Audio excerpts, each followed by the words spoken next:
समादरणीय धार्मिक सज्जन वृंद, मनुष्य जीवन का चरम लक्ष्य मोक्ष को बताया गया है और मोक्ष की प्राप्ति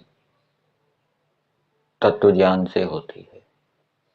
सांख्य दर्शन के अंदर सूत्राया ज्ञानान मुक्ति अर्थात तत्व ज्ञान से मुक्ति होती है।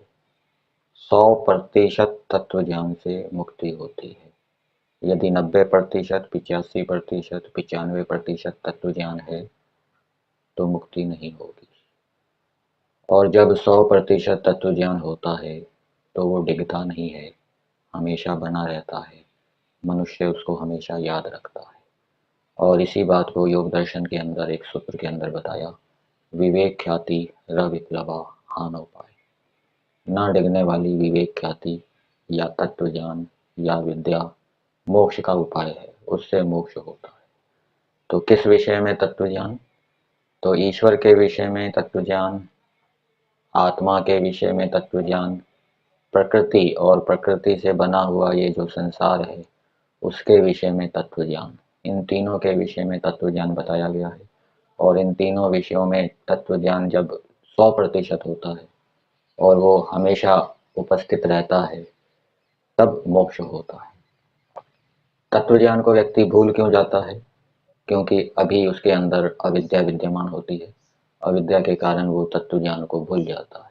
जैसे ईश्वर मेरे समीप है, ईश्वर निराकार है, ईश्वर न्यायकारी है, ईश्वर सर्वव्यापक है, ईश्वर के गुण और रचे हुए पदार्थ श्रेष्ठों की रक्षा करने वाले हैं, दुष्टों को संताप देने वाले हैं। ये बातें व्यक्ति पढ़ता तो है लेकिन कुछ समय के बाद भूल जाता है व्यवहार के अंदर। तो इसका मतलब क्या है? अभी अविद्या है। इसी प्रकार से आत्मा के विषय में भी बहुत पढ़ता है, सुनता है, पढ़ाता है कि आत्मा अजर है, अमर है, अविनाशी है, शरीर से पृथक है, कर्म करने में स्वतंत्र है लेकिन कर्मों का फल भोगने में परतंत्र है, अल्पज्य है, अल्प सामर्थ्य वाला है। पढ़ता है, सुनता है, पढ़ाता है लेकिन व्यवहार के अंदर भूल जाता है, उपस्थित नहीं रहता। ये आत्मा के विषय में तत्व ज्ञान क्यों नहीं उपस्थित रहता? क्योंकि अभी इस विषय में अविद्या है।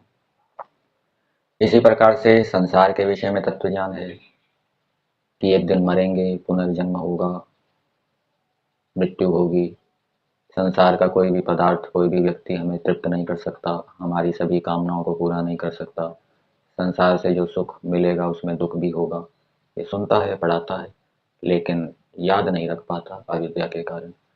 तो जब इन तीनों विषयों में अविद्या दूर हो जाती है तो तीनों विषयों में तत्व ज्ञान हमेशा बना रहता है, भूलता नहीं।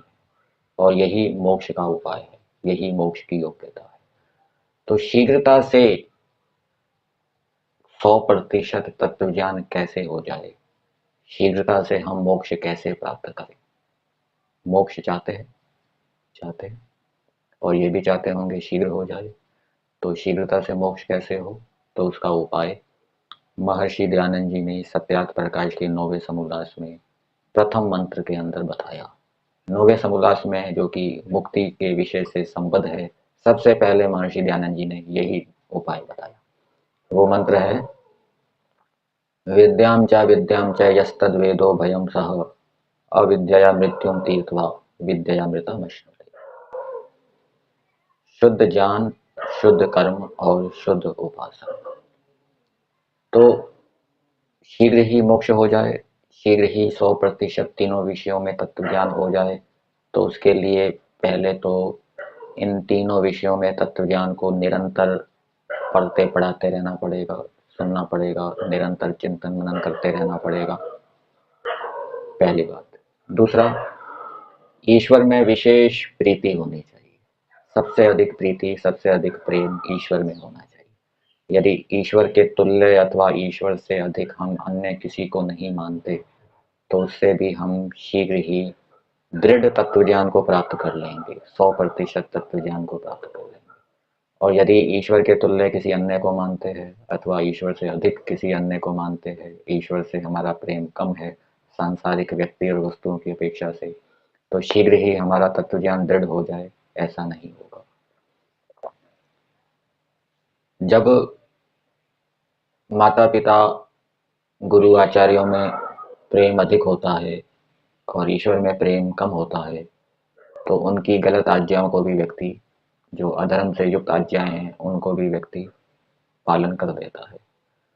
परंतु जब ईश्वर के प्रति प्रेम माता पिता के प्रेम से, गुरु आचार्यों के प्रति प्रेम से अधिक होगा, तो माता पिता गुरु आचार्यों की जो अधर्म युक्त आज्ञाएं होगी, मनुष्य उसका पालन, संतान उसका पालन, शिष्य उसका पालन नहीं करेगा। ये लक्षण है। और तीसरा साधन है निष्काम कर्म। मनुष्य जिस भी आश्रम में रह रहा है, उस आश्रम के विशेष धर्मों का वह निष्कामता से पालन करे, और जो सामान्य धर्म सभी आश्रम वालों के लिए बताए हैं, धर्म के 10 लक्षण, उनका भी वो निष्कामता से पालन करे। अपने कर्तव्यों का व्यक्ति चाहे किस आश्रम में हो, किसी वर्ण में हो, अपने कर्तव्यों का भी वो यदि निष्कामता से पालन करेगा, तो वो फिर शीघ्र 100% तत्व ज्ञान को प्राप्त कर लेगा। तो ये 3 साधन बताए हैं इस मंत्र के अंदर, दृढ़ तत्व ज्ञान प्राप्त करने के लिए, 100% तत्व ज्ञान प्राप्त करने के लिए, जो कि मोक्ष की योग्यता है। पहला साधन तत्व ज्ञान को बार बार दोहराते रहना, पढ़ाते रहना, सुनते रहना, चिंतन मनन करते रहना, ईश्वर में सबसे अधिक प्रीति को बनाए रखना, और तीसरा अपने अपने विशेष धर्म, सामान्य धर्म और कर्तव्यों का पूरी शक्ति से, निष्कामता से पालन करते रहना। इन तीनों में बल लगाया जाएगा तो व्यक्ति इन संसार के दुखों से शीघ्र ही छूट के परम पद मोक्ष को प्राप्त कर लेगा और सदा आनंद में रहेगा। 36,000 बार जब तक सृष्टि और प्रलय नहीं होती, तब तक वो ईश्वर के आनंद को भोगेगा। कोई संसार का झंझट, कोई संसार का दुख उसको छुएगा